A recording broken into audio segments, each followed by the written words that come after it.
우리 모두는 살아가면서 수없이 화를 경험합니다. 가족에게, 연인에게, 친구에게, 직장 동료에게, 그리고 때로는 누구보다 나 자신에게.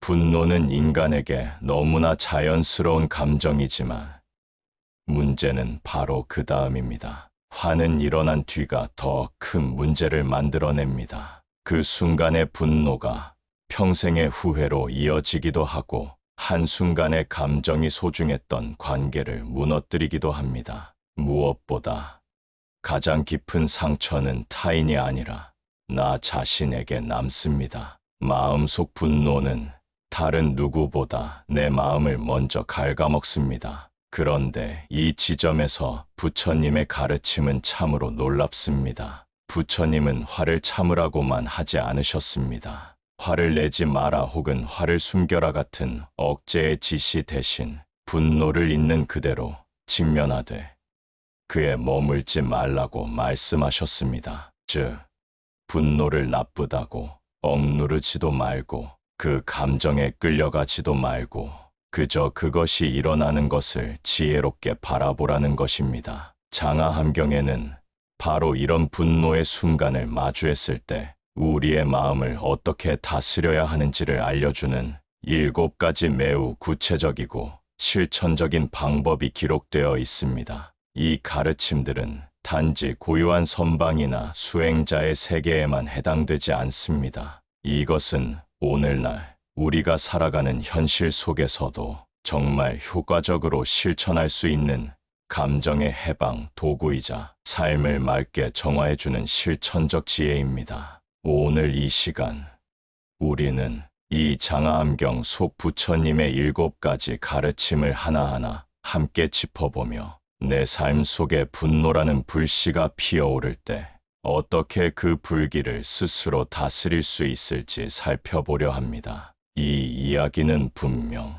지금 당신 마음속에 남아있는 화의 흔적들을 조금씩 녹여내며 마음 깊은 곳에서 조용히 평화의 공간을 만들어 줄 것입니다. 불교에서는 인간이 고통을 겪는 근본 원인을 삼독이라고 부릅니다. 끊임없는 욕망, 타오르는 분노, 어리석음과 무지, 이 3가지 독이 마음을 병들게 하고 삶을 혼란스럽게 만들며 해탈의 길에서 벗어나게 하는 장애가 된다고 하셨습니다. 그 중에서도 오늘의 주제인 진분노는 불교에서는 가장 빠르게 자신을 파괴하는 도구로 여겨집니다. 부처님께서는 이렇게 말씀하셨습니다. 분노는 마음의 불이다. 그 불은 먼저 자기를 태우고 다음에 타인을 해친다. 이 말씀은 단순한 비유가 아닙니다. 화가 났을 때 가장 먼저 망가지는 것은 상대가 아니라 나입니다. 내 말투가 날카로워지고 내 얼굴이 일그러지며 마음속 에너지가 파괴적으로 요동칩니다. 그 분노가 계속될수록 나의 시선은 좁아지고 판단은 흐려지고 관계는 파괴되고 마음의 평정은 사라져버립니다. 그러나 부처님은 이렇게 말씀하셨습니다. 감정이 일어나는 것을 억누르지 말고 그저 바라보라. 화가 난다는 것은 인간으로서 매우 자연스러운 반응입니다. 하지만 그 감정에 휘둘릴 것인지 그 감정을 지혜롭게 바라볼 것인지는 우리의 수행과 마음의 훈련에 달려 있다고 하셨습니다. 장하함경에는 이 분노의 감정이 일어났을 때 어떻게 그것을 다스릴 수 있는지 7가지 구체적인 방법이 나옵니다. 이제 그 방법들을 하나씩 살펴보겠습니다. 당신의 삶 속에서 분노의 순간을 만나게 될 때 이 7가지 마음의 도구가 당신을 보호해주는 자비의 방패가 되기를 바랍니다. 부처님께서는 분노를 다스리는 첫 번째 길로 자비심을 말씀하셨습니다. 장하함경에는 다음과 같은 구절이 등장합니다. 누가 미워할 때 자비로 대하라. 타인의 분노를 자비로써 꺾는 자는 참된 수행자이다. 이 말은 결코 이상적인 교훈이나 추상적인 도덕이 아닙니다. 우리는 살면서 수없이 누군가의 말과 행동에 상처받습니다. 무례한 말, 억울한 비난, 의도되지 않은 공격들. 그 순간 우리는 자연스럽게 반응합니다. 방어하고, 맞서고, 때로는 되갚고 싶어집니다. 하지만 부처님은 그런 반응이 또 다른 고통의 불씨가 된다고 경고하십니다. 불에 불을 붙이면 더 큰 화염이 된다. 자비는 무력함이 아닙니다. 자비는 마음의 힘이자 분노를 꺾는 가장 강한 실천입니다. 상대의 말이 날카롭더라도 그 안에 담긴 고통을 읽어보는 마음, 그것이 바로 자비의 시작입니다. 예를 들어 어느 날 상사가 당신에게 모욕적인 말을 던졌다고 가정해 봅시다. 순간 온몸이 화로 달아오르고 말로든 행동으로든 되갚고 싶을 수 있습니다. 하지만 그때 마음속으로 이렇게 물어봅니다. 왜 이 사람이 저렇게까지 말했을까? 혹시 이 사람도 누군가에게 상처받은 건 아닐까? 지금 얼마나 지쳐 있으면 저렇게밖에 표현하지 못할까? 이렇게 한 걸음 물러서는 순간 그 불길 같던 분노는 생각보다 빨리 사라집니다. 그 자리에 남는 것은 한 줄기 연민의 마음, 그리고 평온함입니다. 이것이 바로 부처님이 가르치신 자비로 분노를 꺾는 길입니다. 부처님은 또 다른 말씀으로 분노의 본질을 이렇게 밝히셨습니다. 미움으로 미움을 멈출 수 없나니 사랑과 이해만이 그 불을 끈다. 이 구절은 단순히 미워하지 말라는 말이 아닙니다. 그보다는 어떻게 미움을 넘을 수 있는가에 대한 해답입니다. 우리가 누군가에게 상처를 받았을 때 대부분 그 사람의 행동만을 보고 반응하게 됩니다. 저 사람이 나에게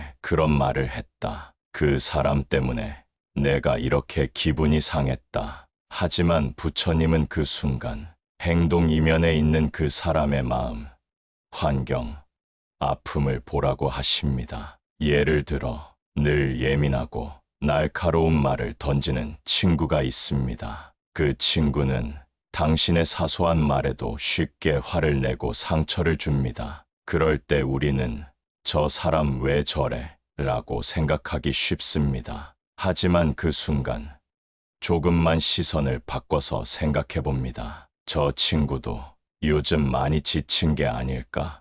혹시 말로는 표현하지 못한 불안이나 상처가 있는 건 아닐까? 이렇게 내 마음의 시선을 바꾸는 것. 불교에서는 이것을 발심전환, 즉 마음을 전환하는 수행이라 부릅니다. 이 마음의 회전이 시작되는 순간 우리 안의 분노는 자연스럽게 힘을 잃고 사라집니다. 그 자리를 대신하는 것은 이해와 평정입니다. 화는 그 사람의 탓이기도 하지만 때로는 내 마음의 시선에서 비롯된 것이기도 합니다. 시선을 바꾸는 순간 세상이 달라집니다. 우리가 화가 날 때 가장 먼저 터져 나오는 것은 무엇일까요? 바로 말입니다. 말은 마음의 칼입니다. 무심코 휘두른 말 한마디가 수년의 관계를 무너뜨리고 누군가의 마음에 깊은 상처를 남기기도 합니다. 부처님께서는 이렇게 말씀하셨습니다. 참된 지혜는 말 속에 있지 않고 말 너머에 있다. 화가 치밀어 오를 때 가장 먼저 해야 할 일은 바로 입을 닫는 것입니다. 말을 참는 것이 아니라 감정이 말로 흘러나오지 않도록 잠시 멈추는 것입니다. 예를 들어 누군가가 당신에게 비난하는 말을 했고 당신은 당장이라도 카톡, 메신저, 댓글로 답하고 싶습니다. 그 순간 딱 3초만 숨을 멈추고 마음속으로 자문해 보세요. 이 말 정말 필요한가? 이 말이 상대를 바꿀 수 있을까?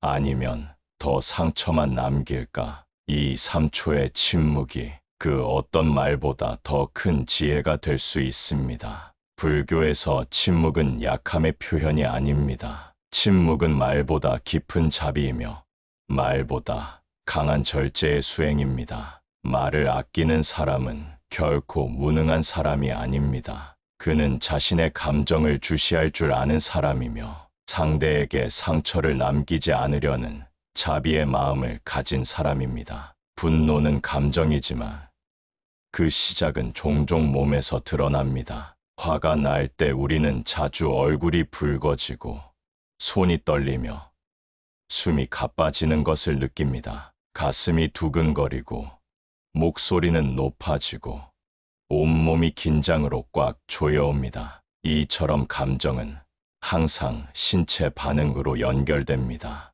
이럴 때 부처님께서는 이렇게 가르치셨습니다. 숨을 들이쉬고 내쉬며 마음을 고요히 하라. 이 말은 단순히 숨을 쉬라는 말이 아닙니다. 몸을 가라앉히는 순간 마음도 함께 고요해진다는 호흡의 수행을 말합니다. 실천은 아주 간단한 것에서 시작할 수 있습니다. 예를 들어 분노가 올라올 때 먼저 심호흡을 3번 깊게 해봅니다. 코로 천천히 들이쉬고 입으로 길게 내쉬면서 이마에 힘을 풀고 어깨에 들어간 긴장을 내려놓습니다. 손을 펴고 가슴을 조금 열어주는 동작도 좋습니다. 그리고 마음속으로 이렇게 되뇌어 봅니다.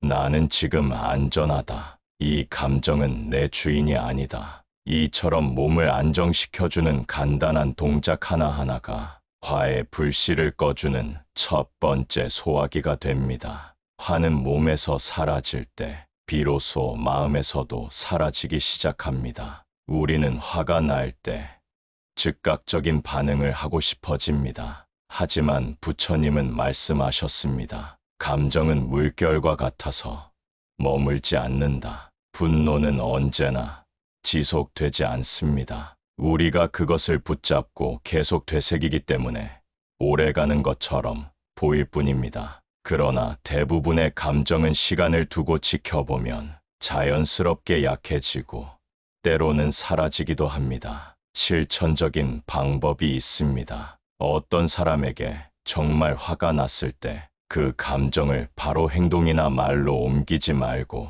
스문의 시간 보류하기를 해보는 겁니다. 스문의 시간 동안은 그 감정에 대해 아무 반응도 하지 않기, 그저 지켜보고 나의 마음을 바라보는 연습을 하는 것입니다. 그 다음 날, 그 분노가 여전히 강하고 정당하게 느껴진다면 그때 대화를 시도하거나 표현해도 늦지 않습니다. 하지만 대개는 하루가 지나면 그 감정은 생각보다 희미해집니다. 시간은 감정의 독을 희석시켜주는 최고의 약입니다. 즉각적인 반응보다 잠시의 멈춤이 더 지혜롭고 부드러운 대응이 될 수 있습니다. 사람은 누구나 자기 중심적인 시각을 가집니다. 그래서 타인의 실수는 크게 보이고 자신의 실수는 작게 보이기 마련입니다. 부처님은 이런 우리에게 다음과 같이 말씀하셨습니다. 자신을 먼저 비추는 자는